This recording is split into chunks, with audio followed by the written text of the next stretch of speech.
Hi, this is John Solomon with the Cyber Club London. Welcome to the latest in our series of recorded video chats with Cyber Club members.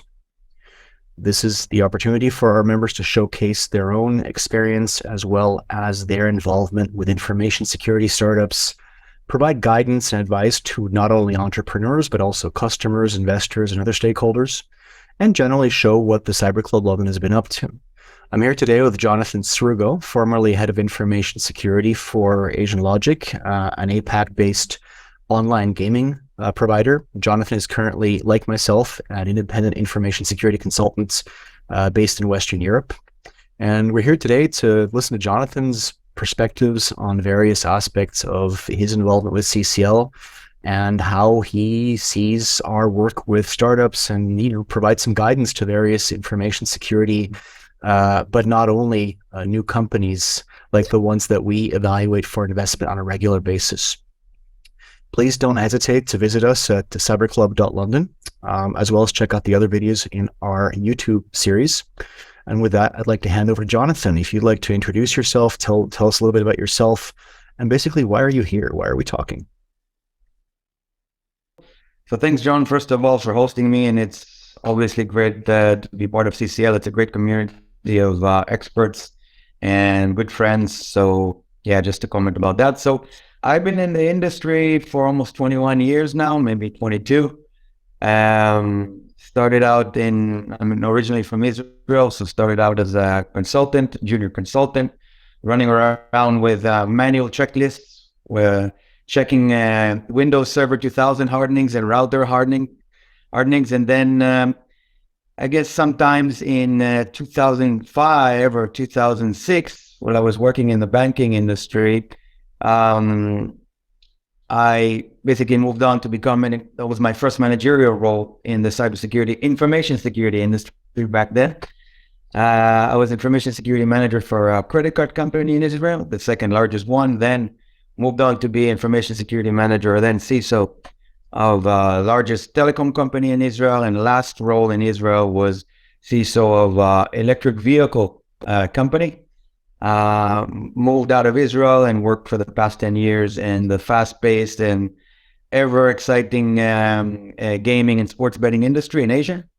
So I have military experience in intelligence and also certified by the Israeli government in terms of security, national security, etc., etc. That's good, except for the military side of things.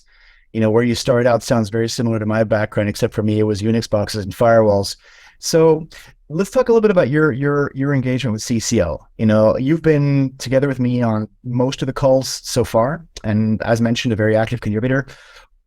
What are some of your main things that you look for when a new security startup shows up? What are you looking for in their presentation? So I'll divide it into two. Number one is what I'm looking for in terms of the company, and then what am I looking for in terms of the presentation. So I really think that I'm very much driven by the founders and the experience of the founders. And I think this is really, really important, not only in the terms of innovation, but in terms of leadership and the capability to hold strengths when it comes to running a company. Because I think this is really, really important. It's not only about the idea that you have. I think that you have to be a leader and you have to have experience in the industry in order to be able to run a company and succeed. So I'm always looking at the founders. And I'm also looking at how much they understand the market in the industry. That's number one. From a presentation perspective, I'm really trying to get into my old shoes as the CISO, and then see and try to take a look at is what these companies is it efficient? How will it improve the way that I work? I'm less interested in is this going to mitigate the latest and greatest advanced threat coming out of China or some whatever? I don't care about that. I actually care about how does this technology help me do my job and my contribution to the organization better. Specifically around the fact that, we have a lack of talent now in the industry. It's always about reducing the budgets. So how can I bring this technology and do more with this? That's really the two main things that I'm looking after. I'm not excited by the hypes and some of the FUD that we're seeing in the industry around cybersecurity. And I think we need to really, really be careful from that as practitioners. It's a really good point. And by the way, you've just kind of addressed the conundrum of one of my pet peeves, which is on the one hand, there's not enough talent. On the other hand, budgets are being reduced. Well, one is a function of the other, but it really goes to the point that a lot of entrepreneurs, I think, they don't understand how to address the so what, right? I hate that phrase. It's a consulting phrase, but honestly, it's a good one. How is it going to make your client's life easier? So I think one thing that we can all agree on is that when you're pitching, whether to a customer or to an investor, so what? What's the ultimate outcome? Now, I want to touch on one thing that you said about the experience of the founders. The people that we're seeing in the companies that we fund are generally extremely reputable, experienced, known quantities in the industry. They know their stuff. We've also had a couple of, we're in the same age group, so I'm going to say kids, right, who are extremely, very creative, very, very, very motivated. So if I'm one of these, 20, 25-year-old guys who's got this awesome idea, I'm presenting really well, but I'm missing that industry background. How can I better position my company, my idea, and how can I make sure that I'm taken seriously, even though I don't have the established reputation? Well, a hard question, I know. It is a hard question, but the answer is simple, but it's very, very difficult to implement because it goes back to our egos, which is I need to bring in an experienced CEO.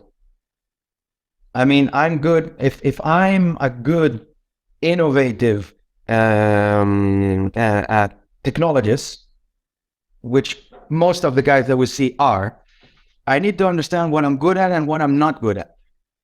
And what I would do if I would, because I'm not a crazy technologist, but I do have a lot of passion for leadership. So what I would do is bring in a strong CEO, an experienced CEO that understands leadership, understands the market and the pitch, and let you as the founder or the technologist focus on the product itself.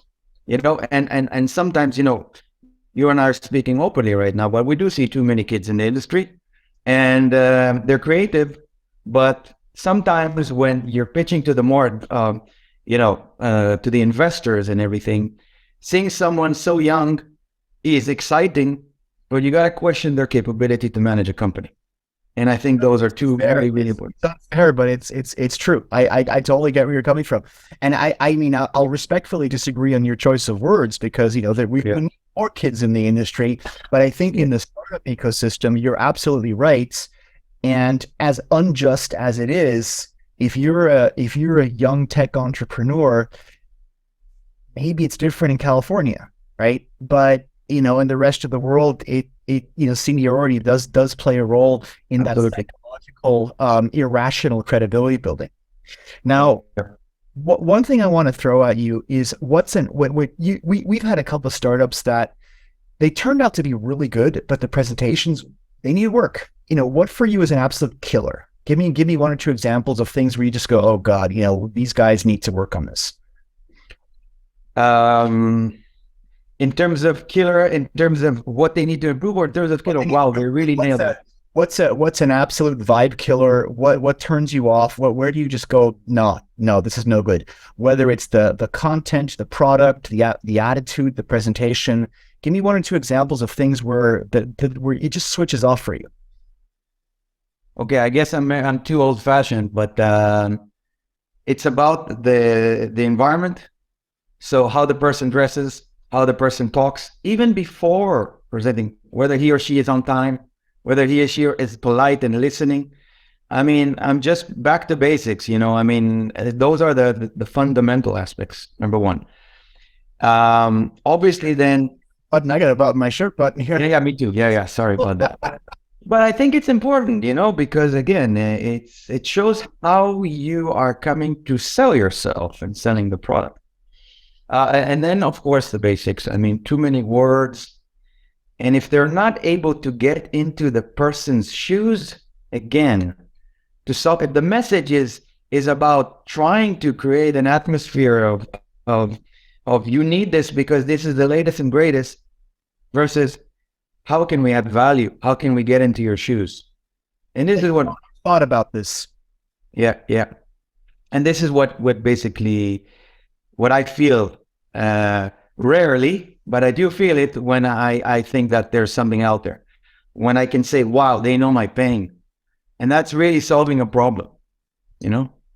That's a really good point because, several of the other chats I've had with CCL members, they're the objective factors that come into play. For example, as you said, how do you position your product? What does it actually do? Are you describing it well? But you are really talking to something I think is absolutely important, but is frequently overlooked, which are these irrational, very subjective factors that nonetheless, if we're honest, they do play a role. So in the interest of keeping this short, I want to thank you very much for your time. For everybody out there who's interested in this topic, please check out our website at cyberclub.london. I'm going to link to all of Jonathan's intro information that he lets me put on the video description. And please don't hesitate to get in touch. And to all those entrepreneurs out there, good luck and happy hunting. Thank you.